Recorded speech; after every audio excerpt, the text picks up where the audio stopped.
Sophie sopesó la información. Reconozco que lo de la M oculta es intrigante, pero supongo que nadie lo pone como prueba de que Jesús y María Magdalena estaban casados. No, no, no, respondió Tevin acercándose a una mesa llena de libros. Como ya le he dicho antes, ese matrimonio está documentado en la historia. Empezó a rebuscar entre los volúmenes. Es más, que Jesús fuera un hombre casado es mucho más lógico. Lo que es raro es la visión bíblica que tenemos de él como soltero. ¿Por qué? Preguntó Sophie.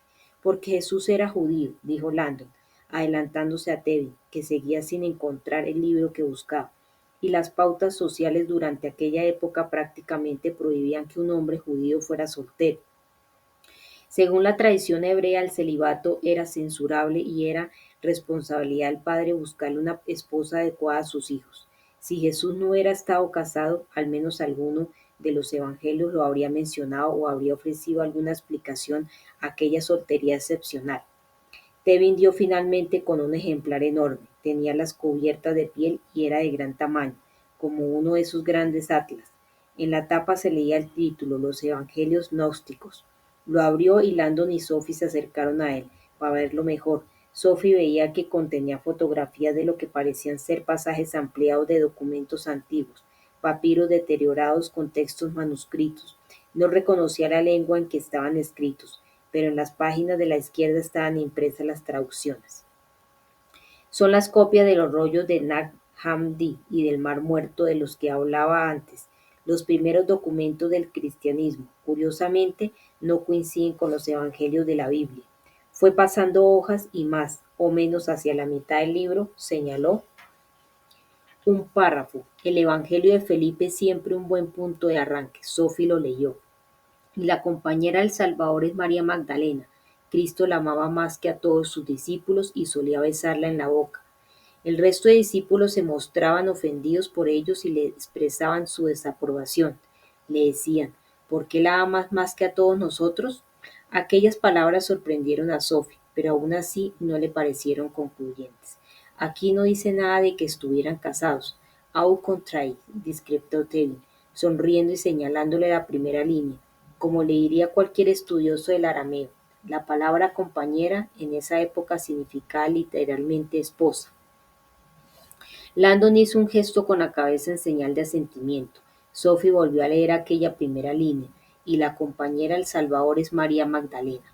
Tevin pasó más páginas y le señaló otros párrafos en los que, para sorpresa de Sophie, se daba a entender de manera clara que Magdalena y Jesús mantenían una relación sentimental.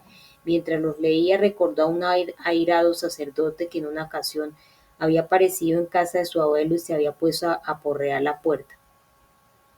¿Vive aquí Jackie Sanuer? Le había preguntado mirándole desde las alturas cuando le abrió la puerta. Quiero hablar con él sobre el artículo que ha escrito. El sacerdote blandía un periódico. Sophie fue a buscar a su abuelo y los dos hombres desaparecieron tras la puerta del estudio. ¿Mi abuelo ha escrito algo en el periódico? Sophie se fue corriendo a la cocina y empezó a hojear el diario matutino. Encontró el nombre de su abuelo en un artículo de la segunda página. Lo leyó. No lo entendió todo, pero parecía que el gobierno francés, accediendo a las presiones de los curas, había aceptado prohibir la exhibición de una película americana llamada La última tentación de Cristo, en la que Jesús tenía relaciones sexuales con una señora llamada María Magdalena. Y su abuelo decía que la iglesia se equivocaba y se mostraba arrogante al prohibir aquella película. No me extraña que el cura se haya puesto así, pensó Sophie. Es pornografía, sacrilegio, gritaba el sacerdote desde la puerta del estudio, que había abierto justo antes de salir como un ciclón hacia el vestíbulo. ¿Cómo puede defender una cosa así ese americano? Martín Sorce es un blasfemo y la iglesia no le cederá ningún púlpito en Francia. El cura salió dando un portazo. Cuando su abuelo entró en la cocina vio a Sophie con el periódico en las manos y arrugó la frente. ¡Qué rápida eres! ¿Tú crees que Jesucristo tenía novia? Le preguntó. No, cielo. Lo que yo digo es que la iglesia no debería decirnos las ideas que podemos tener y las que no. ¿Tenía novia? Su abuelo se quedó en silencio unos instantes. ¿Sería tan malo que la hubiera tenido? Sophie se quedó un momento pensativa. A mí no me importaría. Shirley Tevin seguía hablando. No quiero aburrirla con las incontables referencias a la unión de Jesús y Magdalena. Eso ya lo han explorado ad nauseam los historiadores modernos. Sin embargo, sí quiero señalarle algo. Buscó otro párrafo. Eso es del Evangelio de María Magdalena. Sophie desconocía que existiera un evangelio con las palabras de María Magdalena. Leyó el texto. Y Pedro dijo, ¿ha hablado el Salvador con una mujer sin nuestro conocimiento? ¿Debemos darnos todos la vuelta y escucharla? ¿La prefiere a nosotros? Y Levi respondió, Pedro, siempre has sido muy impetuoso. Ahora te veo combatiendo contra la mujer como contra un adversario. Si el Salvador la ha hecho digna, ¿quién eres tú para rechazarla? Seguro que el Salvador la conoce muy bien, por eso la amaba más que a nosotros. La mujer de la que hablan, aclaró Tevin, es María Magdalena. Pedro sentía celos de ella, porque Jesús la prefería, no solo por eso, la cosa iba mucho más allá del mero afecto. En ese pasaje de los evangelios Jesús intuye que pronto lo capturarán y lo crucificarán, y le da a María Magdalena instrucciones para que ponga en marcha la iglesia una vez él ya no esté. En consecuencia, Pedro expresa su descontento por tener que ser el segundón de una mujer, ¿qué atrevería, qué atrevería a decir que Pedro era un poco machista? Me atrevería a decir que Pedro era un poco machista. Sophie intentaba no perderse. Están hablando de San Pedro, la piedra sobre la que Jesús construyó su iglesia, el mismo, salvo por un detalle. Según estos evangelios no manipulados, no fue a Pedro a quien Jesús encomendó crear la iglesia cristiana, fue a María Magdalena. Sophie se lo quedó mirando. ¿Me está diciendo que la iglesia debía ser dirigida por una mujer? Sí, ese era el plan. Jesús fue el primer feminista. Pretendía que el futuro de su iglesia estuviera en manos de María Magdalena. Y a Pedro no le hacía demasiada gracia, intervino Lando, señalando la última cena. Este de aquí es él. Se nota que Leonardo da Vinci era muy consciente de lo que el apóstol sentía por María Magdalena. Una vez más Sophie se quedó muda en la obra. Pedro se inclinaba con ademán amenazador sobre María Magdalena y le ponía la mano en el cuello como si fuera una cuchilla, el mismo gesto de amenaza que la Virgen de las Rocas. Y aquí también, comentó Lando, señalando ahora el grupo de discípulos que rodeaban a Pedro, un poco descarado, ¿no crees? Sophie entornó los ojos y vio que de aquel grupo emergía una mano. ¿Qué es lo que sujeta esa mano? ¿Una daga? Sí. Y lo que es todavía más raro es que si se cuentan los brazos, esa mano no es de nadie, carece de cuerpo, es anónima. Sophie empezaba a sentirse superada por todo aquello. Lo siento, pero sigo sin ver de qué manera todo eso convierte a María Magdalena en el Santo Grial. Ajá, exclamó Tevin de nuevo. Ahí está el problema. Se acercó de nuevo a la mesa y levantó una especie de diagrama grande. Lo extendió delante de ella. Era una genealogía muy elaborada. Son pocos los que saben que María Magdalena, además de ser la mano derecha de Jesús, ya era una mujer con poder. Sophie se fijó en el encabezamiento de aquel árbol genealógico, la tribu de Benjamín. María Magdalena está aquí, dijo Tevin señalando un punto en la parte alta del árbol. Sophie mostró su sorpresa. ¿Pertenecía a la casa de Benjamín? Sin duda, María Magdalena descendía de reyes, pero yo siempre había creído que era pobre. Tevin negó con la cabeza. A Magdalena la hicieron pasar por ramera para eliminar las pruebas que demostraban sus poderosos lazos familiares. Una vez más miró a Landon, y una vez más éste asintió sin decir nada. Pero ¿qué había de importarle a la iglesia primitiva que tuviera sangre real? El inglés sonrió, quería. No era su sangre lo que preocupaba a la iglesia, sino su matrimonio con Jesús, que también descendía de reyes. Como sabrá, en el Evangelio según San Mateo se nos dice que Cristo pertenecía a la casa de David, que era descendiente del rey Salomón, rey de los judíos. Al emparentar con la poderosa casa de Benjamín, Jesús unía las dos líneas de sangre, creando una fuerte unión política capaz de reclamar legítimamente el trono y restaurar la línea sucesoria de los reyes tal como existía en tiempos de Salomón. Sophie intuyó que por fin estaba llegando al quid de la cuestión. Tevin parecía muy alterado. La leyenda del Santo Grial es una leyenda sobre la sangre real. Cuando se dice que el Grial es el cáliz que contenía la sangre de Cristo, se está hablando en realidad de María Magdalena, del vientre femenino que perpetuaba la sangre real de Cristo. Las palabras parecieron resonar con un eco por el antiguo salón de baile antes de que Sophie captara totalmente su significado. María Magdalena perpetuaba la sangre real de Cristo, pero ¿cómo iba a perpetuarse Jesús a menos que? Se detuvo y observó a Landon. Landon sonrió. A menos que tuvieran un hijo. Sophie se quedó helada. Ya ve, dijo Tevin, la verdad mejor disimulada de toda la historia de la humanidad. Jesús no solo estaba casado, sino que era padre. Y querida mía, María Magdalena era el santo receptáculo. Era el cáliz que contenía la sangre real de Jesús. Era el vientre que perpetuaba el linaje y el vino que garantizaba la continuidad del fruto sagrado. Sophie notó que se le ponía la carne de gallina, pero ¿cómo se puede mantener oculto tantos años un secreto tan importante? Por Dios, dijo Tevin, oculto precisamente no ha estado. La perpetuación de la sangre de Cristo ha sido el origen de la leyenda más duradera de todos los tiempos, la del Santo Grial. Desde hace siglos la historia de María Magdalena se ha gritado a los cuatro vientos en todo tipo de metáforas y en todos los idiomas posibles. A pocos que se tengan los ojos abiertos se ve por todas partes. ¿Y los documentos del sangreal? Preguntó Sophie. ¿Contienen la prueba de que Jesús tenía sangre real? Sí. Entonces toda la leyenda del Santo Grial es en realidad sobre la sangre real de Cristo y bastante al pie de la letra. Además, la palabra sangreal puede descomponerse como se hace habitualmente para formar las palabras sangreal.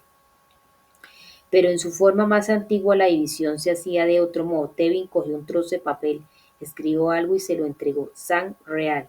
Sang real significa literalmente sangre real. Al recepcionista de la sede del Opus Dei en Lexington Avenue, Nueva York, le sorprendió oír la voz del obispo Arirangos al otro lado de la línea telefónica. Buenas noches, señor. ¿Me han dejado algún mensaje? Preguntó con un nerviosismo poco habitual en él. Sí, señor, me alegro de que haya llamado. En sus habitaciones no me contesta nadie. Ha recibido una llamada urgente hará cosa de media hora. Sí, la noticia pareció tranquilizarlo. ¿Ha dejado su nombre esa persona? No, señor, solo un número. Se lo dictó. Prefijo 33. Eso es de Francia, ¿verdad? Sí, señor, de París. La persona que ha llamado me ha dicho que era importantísimo que se pusiera en contacto con él lo antes posible. Gracias, estaba esperando esta llamada, dijo Arirangos antes de colgar. Con el auricular aún en el oído, el recepcionista le extrañó que la conexión con el obispo sonara tan lejana y con tantas interferencias. Según su programa diario, se suponía que ese fin de semana estaba en Nueva York, pero parecía estar en la otra punta del mundo. Se encogió de hombros. El obispo ya llevaba varios meses actuando de forma extraña. Seguro que el teléfono móvil no tenía cobertura, pensó Arirangos, mientras el Fiat se acercaba a la salida del aeropuerto romano de Ciampino. El maestro ha intentado ponerse en contacto conmigo, a pesar de la preocupación que sentía por no haber recibido la llamada. Le animaba a pensar que el maestro se hubiera sentido lo bastante confiado como para telefonearle directamente a la sede del Opus Dei. Las cosas habrán ido bien esta noche en París. Empezó a marcar los números y sintió cierta emoción al pensar que dentro de poco tiempo estaría en París. Aterrizaré antes del amanecer. En el aeropuerto había un pequeño jet esperando al obispo para cubrir el corto trayecto que lo esperaba en Francia. Las líneas comerciales no operaban a esas horas y además no eran adecuadas para alguien que llevara lo que transportaba él en el maletín. El teléfono le dio los tonos de llamada. Respondió una voz de mujer. Dirección Central Police Judicial. Airiangosa vaciló. Aquello no lo esperaba. Esto sí he recibido una llamada de este número. ¿Qué es vos? Le preguntó la telefonista. Su nombre. El obispo no estaba seguro de si debía revelar su identidad. La policía judicial francesa. Su nombre. Señor, insistió aquella mujer. Obispo Manuel Arirangos. Un momento. Tras una larga espera, oyó la voz áspera y seria de un hombre. Obispo, me alegro de poder hablar al fin con usted. Tenemos muchos asuntos que tratar. Sangreal, sangre real, Santo Grial. Todo estaba relacionado. El Santo Grial era María Magdalena, la madre del descendiente de Jesús. Ahí de pie en el salón, mirando a Landon, Sophie se sintió invadida por una nueva oleada de desconcierto. Cuantas más piezas Tevin y Landon ponían sobre la mesa, más impredecible se volvía aquel rompecabezas. Como ves, querida, dijo Tevin acercándose a una librería, Leonardo no es el único que ha intentado decirle al mundo la verdad sobre el Santo Grial. La descendencia real de Jesucristo la han documentado exhaustivamente muchos historiadores. Pasó el dedo por una hilera de libros. Sophie se adelantó un poco y leyó los títulos. La revelación templaria, guardianes secretos de la verdadera identidad de Cristo, la mujer de la vasija de alabastro, María Magdalena y el Santo Grial, la diosa en los evangelios, en busca del aspecto femenino de lo sagrado. Y este es tal vez el más conocido de todos, dijo Tevin, sacando del estante un viejo ejemplar de tapa dura y entregándoselo, el enigma sagrado, el aclamado bestseller internacional. Sofía alzó la vista. Un superventas internacional, no había oído hablar nunca hablar de él. Era demasiado joven cuando se publicó. La verdad es que en la década de 1980 causó cierto revuelo. Para mi gusto, sus autores incurrieron en sus análisis en algunas interpretaciones criticables de la fe, pero la premisa fundamental es sólida y a su favor debo decir que lograron acercar al gran público la ideal de la descendencia de Cristo. ¿Y cuál fue la reacción de la Iglesia? De indignación, claro, pero eso ya se esperaba. En el fondo se trata de un secreto que el Vaticano ya había intentado enterrar en el siglo IV. En parte esa es la razón de las cruzadas, recopilar y destruir información. La amenaza que María Magdalena representaba para los hombres de la Iglesia primitiva era potencialmente de unas proporciones enormes. No solo era la mujer a quien Jesús había encomendado la tarea de fundar la Iglesia, es que era la prueba física de que la recién proclamada deidad de la Iglesia había engendrado a un descendiente. Y ésta, para defenderse del poder de Magdalena, perpetuó su imagen de prostituta y ocultó las pruebas de su matrimonio con Jesús, restando así credibilidad a la posibilidad de que hubiera tenido descendencia y fuera, por tanto, un profeta mortal. Sophie miró a Landon, que asintió una vez más. Sophie, las pruebas históricas que avalan todo esto son muy sólidas. Reconozco, prosiguió Tevin, que las acusaciones son horrendas, pero debe comprender las poderosas motivaciones de la Iglesia para llevar a cabo una confabulación de esas proporciones. No habrían sobrevivido nunca si se hubiera hecho público que Cristo había tenido descendencia. Un hijo suyo habría minado cualquier idea de divinidad asociada a él y por tanto habría sido el fin de la Iglesia cristiana, que proclamaba ser el único vehículo a través del cual la humanidad podía acceder a lo divino y entrar en el reino de los cielos. La rosa de 5 pétalos, dijo Sophie señalando el lomo de uno de los libros de Tevin, la misma que, que la que hay en la caja de Palisandro. Tevin miró a Landon y sonrió. Tiene buen ojo, dijo. Para el priorato ese es el símbolo del grial, añadió, dirigiéndose de nuevo a Sophie. María Magdalena, como la iglesia prohibió su nombre, Magdalena empezó a conocerse a través de seudónimos, el cáliz, el santo grial o la rosa. Se detuvo un instante. La rosa está relacionada con la estrella de 5 picos, el pentáculo de Venus, y con la rosa náutica. Por cierto, que la palabra rosa en inglés, francés y alemán, entre otras lenguas, es rose. Rose, añadió Landon, es un anagrama de Eros, el dios griego del amor sexual. Sophie lo miró sorprendida antes de que Tevin siguiera con su exposición. La rosa siempre ha sido el símbolo de la sexualidad femenina. En los primitivos ocultos a la divinidad femenina, los 5 pétalos representan los 5 estadios de la vida de la mujer: el nacimiento, la menstruación, el alumbramiento, la menopausia y la muerte. Y en la época moderna los vínculos de la rosa con la feminidad se consideran de índole más visual, miró Robert. Tal vez el experto en simbología pueda explicárselo. Robert dudó un instante que se prolongó demasiado. Dios mío, qué mojigatos sois los americanos, protestó Tevin volviéndose para dirigirse a Sophie. Lo que a Robert le da vergüenza decir es que el capullo abierto se parece a los genitales femeninos, a la flor sublime por donde la humanidad entra en este mundo. Y si alguna vez ha visto alguna obra de la pintora Georgia O'Keeffe, sabrá exactamente de qué le estoy hablando. La cuestión, intervino Landon acercándose de nuevo a la librería, es que todos estos libros reivindican con fundamento un mismo hecho. Que Jesús tuvo un hijo, dijo Sophie, aunque seguía dudando. Sí, dijo Tevin, y que María Magdalena era el vientre en que se perpetuó su linaje real. El priorato de Sion en nuestros días sigue venerando todavía a María Magdalena como diosa, como santo grial, como rosa y como madre divina. En la mente de Sophie volvió a aparecer el ritual del sótano. Según la hermandad, prosiguió Tevin, María Magdalena estaba encinta en el momento de la crucifixión. Para garantizar la seguridad de la hija que nacería, no tuvo otro remedio que huir de Tierra Santa, con la ayuda del amado tío de Jesús, José de Arimatea.